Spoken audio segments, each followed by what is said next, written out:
El siguiente segmento tiene contenido o opinión. La entrevista en A Primera Hora. Analizamos los hechos del momento junto a sus protagonistas. Bueno, no me voy a quedar picado, ¿ah? Ya encontré en mi computadora. Les dije que tenía en algún lado de mi computadora. La columna publicada por el periodista Jorge Vivanco Mendieta en Diario Expreso en 1995, llamada Chantaje, solo chantaje. En la parte pertinente de esa columna, dice: voy a hacer mención a algunos casos sucedidos últimamente. Un bloque legislativo pidió y recibió 200,000 millones de sucres para dar su voto favorable a la ley de modernización y todavía quiso más. Otro bloque presentó 2 informes sobre la ampliación del oleoducto, uno favorable, otro desfavorable. Por el favorable pidió una cantidad impresionante de dólares. Se cambiaron los dólares por altos y jugosos empleos en donde, según un funcionario de gran jerarquía, están robando desesperadamente. 16 diputados pidieron al gobierno de la manera más descarada $500,000 para aprobar la ley de Metel. Mañana vamos a profundizar esto. Pero ¿saben por qué escribió Jorge Vivanco esto? Porque se lo reveló Dajic en una reunión social. Y esta columna fue la génesis del juicio político y posterior juicio penal en contra del ex vicepresidente Alberto Dajic. La memoria corta. Y alguien leía ahí a la pasadita, alguien decía: ¿de qué nos sirve no tener memoria corta? Sí, sí nos sirve no tener memoria corta. ¿Saben para qué? Para no volver a votar por los mismos. Y cuando les pidan el voto, ustedes recordarles las acciones y omisiones de aquellos personajes que algunos de ellos pasan de agache, algunos de ellos quieren pasar de agache. Para eso sirve no tener la memoria corta, para no creer todo lo que nos dicen, para tener un juicio crítico, para ser mejores ciudadanos. Para eso sirve no tener memoria corta, querida audiencia, para eso. Y eso que procuramos hacer en este espacio, ¿equivocados o no? Porque no somos dueños de la verdad, no soy dueño de la verdad. Es apenas una visión de muchas de estas cosas que yo les hablo. Yo las he vivido en carne propia porque he sido periodista durante casi 28 años. La memoria corta. No hay que tener memoria corta. Bueno, dejemos esos temas y entremos en materia con las entrevistas. Santiago Pérez de Clima Social está con nosotros. Santiago, bienvenido, buenos días. Buenos días. Mucho gusto, Fabricio. Gracias, Santiago. A ver, a Santiago Pérez hemos invitado porque tiene calientitas unas cifras, sondeos de opinión, encuestas de intención de voto. ¿En qué consiste este trabajo de Clima Social, Santiago? Sí, nosotros le denominamos encuesta ómnibus, porque es una encuesta que pasa cada cierto tiempo y se detiene en una parada. Acabamos de hacer nuestra segunda parada. Una pequeña aclaración para introducir y para poner en contexto los datos. Estos son estudios sociales que permiten conocer las opiniones, las ideas y las percepciones de la gente. Nunca los estudios son completamente precisos, pero son una herramienta para escuchar a las personas. Los estudios de opinión son parte imprescindible de la democracia y nosotros nos tomamos muy en serio. Esta es nuestra segunda encuesta nacional ómnibus para aportar al debate ciudadano y ayudar a los actores políticos, a los medios de comunicación, a actuar y hacer sus análisis en base a datos objetivos, levantando siguiendo procedimientos científicos. Esta es una encuesta que fue realizada a 2.579 personas en todo el país. Aclaramos que no es una encuesta telefónica, tampoco es una encuesta digital.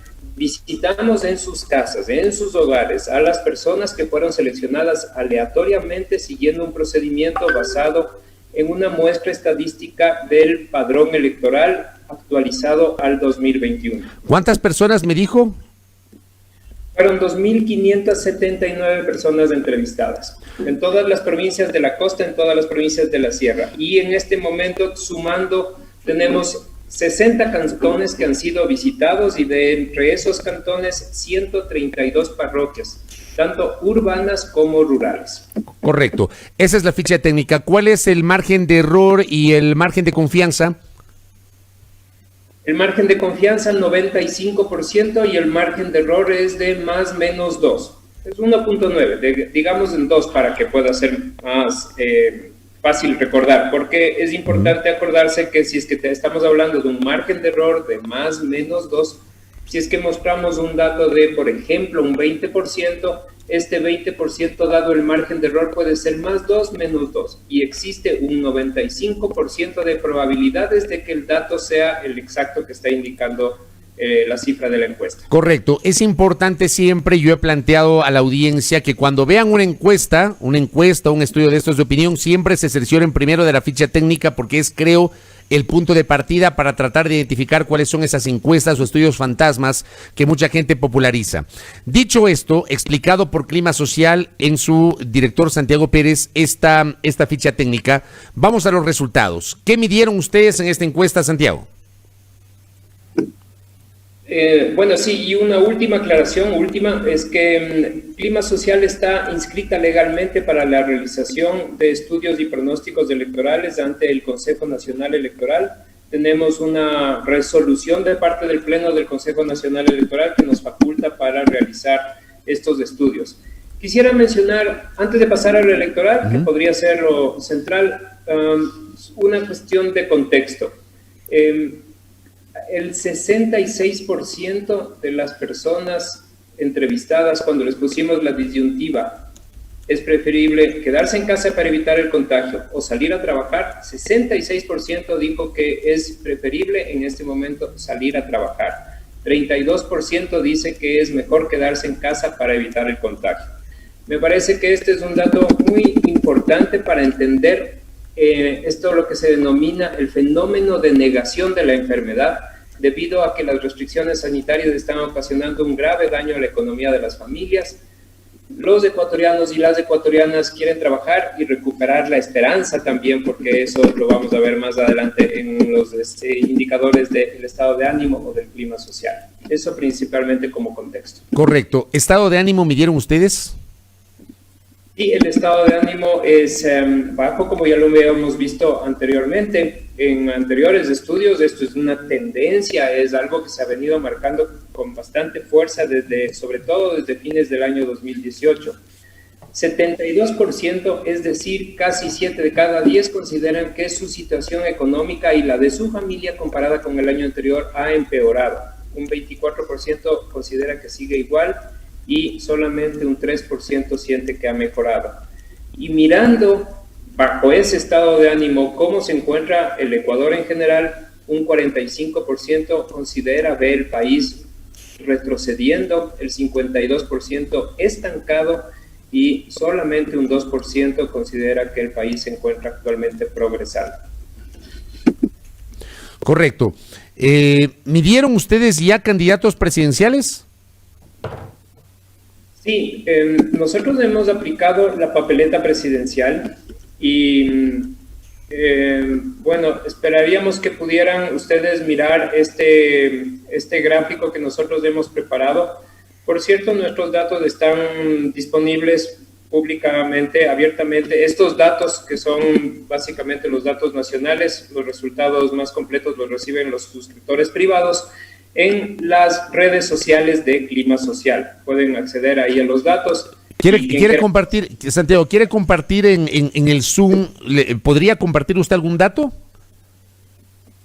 Claro que sí, si me permiten entonces compartir. Claro que sí, para ver si podemos compartir. Estamos obviamente de modo telemático, sobre todo para nuestra audiencia que nos está siguiendo a través de la transmisión de Facebook Live en este diálogo con Santiago Pérez de Clima Social, que nos ha hablado justamente sobre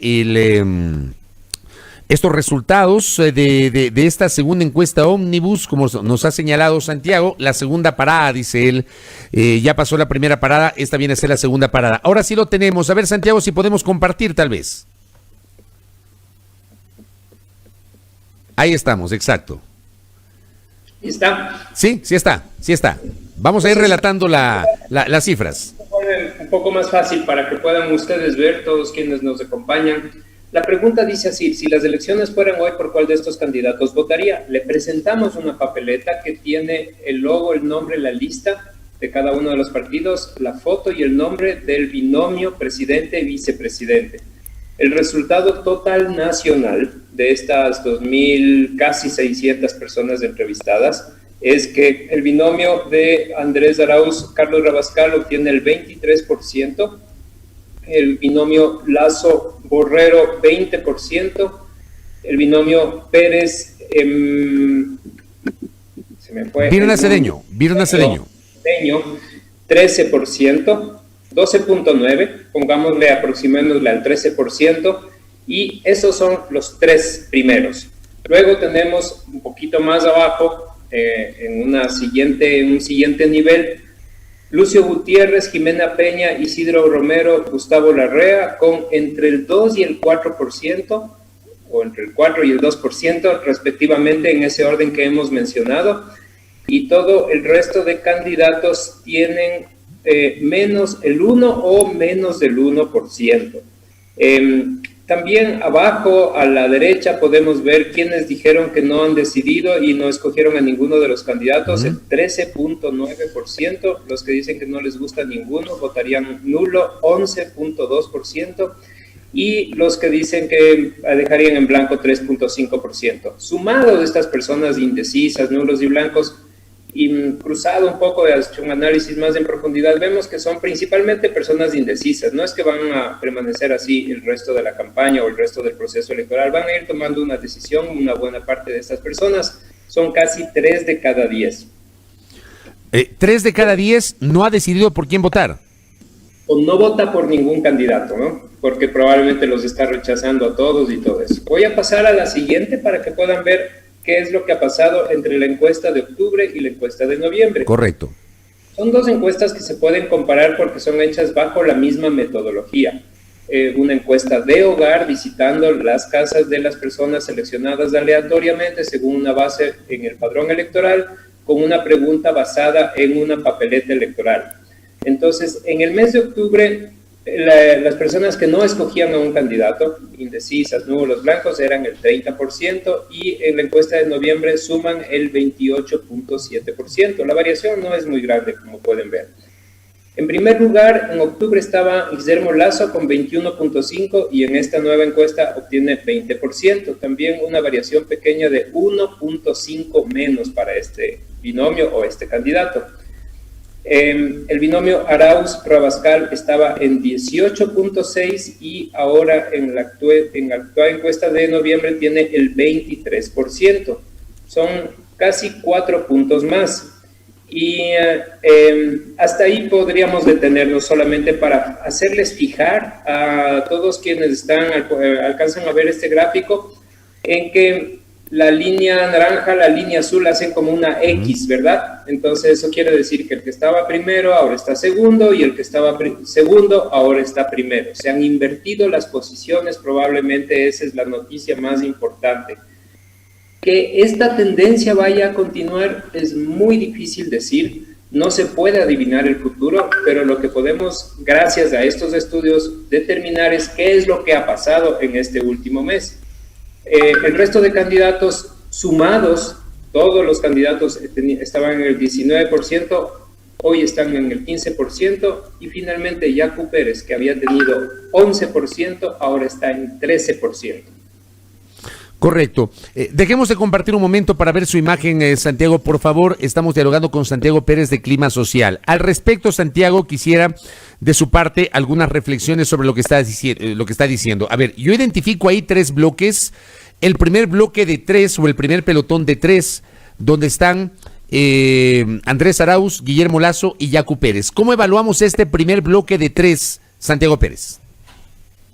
Sí, efectivamente que son 3 candidatos que representan no solamente a partidos políticos grandes y con presencia nacional, sino que representan a tendencias, a agrupaciones de la política ecuatoriana. Andrés Arauz es el representante de la tendencia denominada de la Revolución Ciudadana, Guillermo Lasso de la Alianza Creo Partido Social Cristiano, y Yacu Pérez del movimiento Pachacutic, que tiene como su base la CONAIE. Sabemos que hay un debate acerca del apoyo de la CONAIE hacia Yacu Pérez, pero de todas maneras esta es la lectura desde la sociedad, desde las personas comunes que son visitadas y son entrevistadas. Entonces, me parece que estas son, digamos, las grandes tendencias. Pero tiene lógica que los tres estén en ese primer pelotón, Santiago. Por historia, por posicionamiento, por reconocimiento, me parece que esa es la lógica que explica, ¿no? La Revolución Ciudadana es una organización política con presencia nacional, con una raigambre de más de casi como 15 años. Guillermo Lasso es un candidato que lleva, no sé, también algo así como más de 10 años buscando la presidencia, y Pachacutic es una organización política muy importante, sobre todo en las provincias de la Sierra Centro y también de la Amazonía, a pesar de que este estudio no tiene una representación, solamente no tiene para la Amazonía. Entonces, creo que a estos tres hay que agregarle un cuarto grupo, que son las personas que no han tomado todavía una decisión, que son un porcentaje bastante importante. Luego tenemos a los otros tres candidatos, cuatro también, Lucio Gutiérrez, Jimena Peña de la 35, Isidro Romero y Gustavo Larrea. Están un poquito más de arriba que los demás, y la explicación de esto es porque son o más conocidos o representan a una organización política que tiene peso todavía, finalmente, como es el caso de la 35, el Movimiento País, que se candidatiza a Jimena Peña. Ya, ese sería el segundo pelotón. ¿Lo de Jimena Peña podría ser votos de ella o votos de la 35?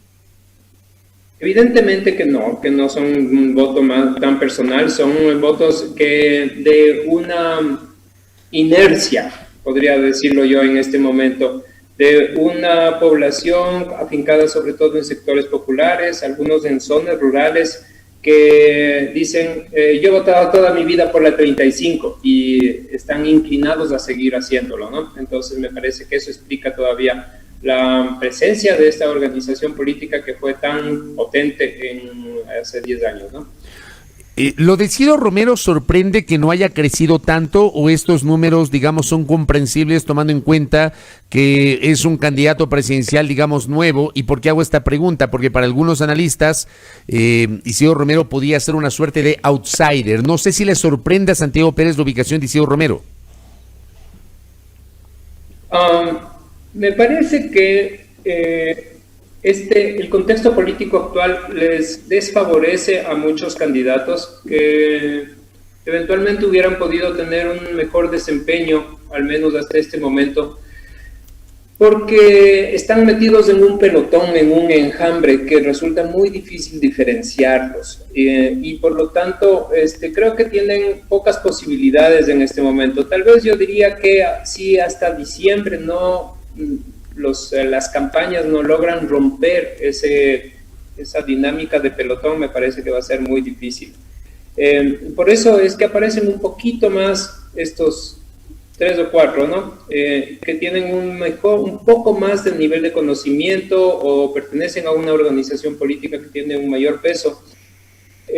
Pero siento que el sistema y que la abundancia de candidatos que provocan esta sensación de un enjambre hace que salgan perjudicados. Claro, y de ahí tenemos el otro pelotón, que ese es el más numeroso: Juan Fernando Velasco, César Montúfar, Guillermo Celis, Giovanni Andrade. Lo han puesto a Juan Carlos Machuca, que no va a ser candidato porque ya eliminaron a Libertades Pueblo. Carlos Sañay de la Bastida, Gerson Almeida, Javier Herbas, Pedro Freile. Del 1% para abajo, ¿cómo catalogamos a este pelotón más numeroso, pero que no llega no pasa del 1%, Santiago? Sí, bueno, esta es una encuesta que empezó el fin de semana pasado, en donde todavía teníamos se está discutiendo todavía los candidatos. Nosotros, los que hacemos estudios de opinión pública, somos unos más de los perjudicados de todo este despelote que está armado en la inscripción de las candidaturas. Recién, mientras nosotros estábamos levantando la encuesta, apareció la posibilidad de que Álvaro Noboa sea candidato. No es candidato todavía, por eso no está en la papeleta de esta encuesta, porque no es una encuesta oficial y solamente nos basamos en lo que son las noticias que nosotros podemos recoger. Bueno, entonces, en definitiva, ¿qué es lo que estamos viendo? Es el reflejo del desorden, del caos, de toda esta desorganización que está armado en general, en conjunto, en la institucionalidad y en el sistema político y electoral ecuatoriano. Una proliferación enorme de candidatos que reflejan un desorden, pero también al mismo tiempo una diversidad mal canalizada, porque las organizaciones políticas no se pudieron poner de acuerdo en alianzas, no pudieron estructurar opciones más fuertes, y el resultado es eso, lo que estamos viendo, un pelotón de candidatos que tienen muy pocas probabilidades, y ya lo vimos en las elecciones seccionales pasadas, en donde, por ejemplo, en Quito teníamos 17 candidatos a la alcaldía, en Pichincha 18 candidatos a la prefectura. Finalmente, luego de los 4 o 5 más votados, todos terminaron sumando algo así como un 12, un 15% de la votación entre todos los candidatos que participaron. Y probablemente eso es lo que vamos a ver, lamentablemente, como resultado de esta gran desorganización que hemos visto de todo el proceso electoral hasta este momento, lamentablemente, y que ojalá se corrija. Correcto. Santiago, finalmente hicieron escenarios de segunda vuelta electoral. Y mencionamos los posibles escenarios de segunda vuelta electoral. Hemos trabajado sobre 3 posibilidades. ¿Qué pasa si llegan a la segunda vuelta Guillermo Lasso y Andrés Arauz? ¿Qué pasa si llegan Guillermo Lasso y Yacu Pérez, y lo mismo Andrés Arauz y Yacu Pérez? Porque nos parece que son como 3 alternativas posibles, ¿no? En el caso de que pasaran en una segunda vuelta Lasso y Arauz, la votación sería 33% para Arauz, 28% para Lasso. Hay un 17% que dice que votaría nulo, un 13% indeciso y el 9% que dejaría en blanco. En el caso de una segunda vuelta, Lasso-Pérez, Lasso 27, Pérez 27 y el resto nulo, no decidido, blanco. Arauz-Pérez sería Arauz 31, Pérez 23 y el resto también dejarían indecisos, nulos y blancos. ¿Qué es lo que está pasando? Me parece que hay como 2 escenarios en este momento en los que se vería un poco más de claridad. Si es que fuera Arauz versus Lasso o Arauz versus Pérez, partiría primero, al menos, eso es lo que me parece que es más correcto decirlo así, Arauz, pero con una población bastante indecisa, con una bolsa de población bastante indecisa que podría inclinar a un lado o al otro lado la elección.